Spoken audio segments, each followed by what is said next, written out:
I am discussing a sum on least squares. Sum number 26.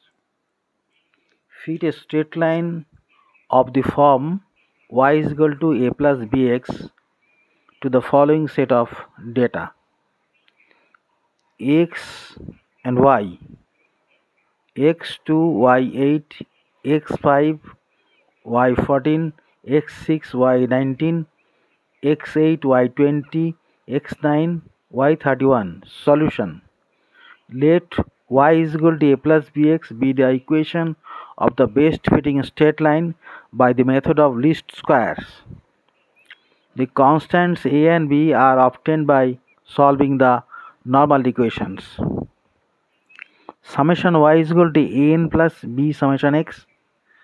Summation xy is equal to a summation x plus g b summation x square, where n is the number of pairs of observations. Now I have made a table for the calculation of fitting straight lines. Column wise x values, y values, x square values and xy values are calculated. X values are 2, 5, 6, 8, 9. Y values as given 8, 14, 19, 20, 31.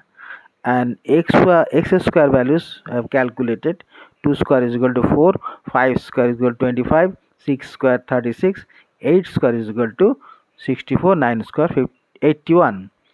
xy values similarly 2 into 8 into 16, 5 into 14, 70, 6 into 19, 114, 8 into 20, 160, 9 into 31, 279.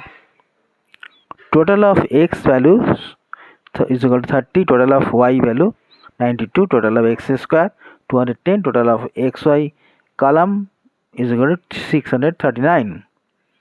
Putting the values summation x y is equal to 92, n is equal to 5, that means some values are 5 values are given, and summation x is equal to 30, summation xy is equal to 369, summation x square 210. In the normal equations we have 92 is equal to 5a plus 30b, equation number 1. 639 is equal to 30a plus 210b, equation number 2. Multiplying 1 by 30 and 2 by 5 and subtracting 4 minus 3, we get 435 is equal to 150b, or b is equal to 435 by 150 is equal to 2.9. Putting the values of b in equation 1, we get 5a is equal to 5a, therefore a is equal to 1. Now substituting the values of a and b in y is equal to a plus bx, the equation of the fitted straight line is y is equal to 1 plus 2.9 x. So this is a very important method. I have made this sum. Please subscribe my channel. Thank you.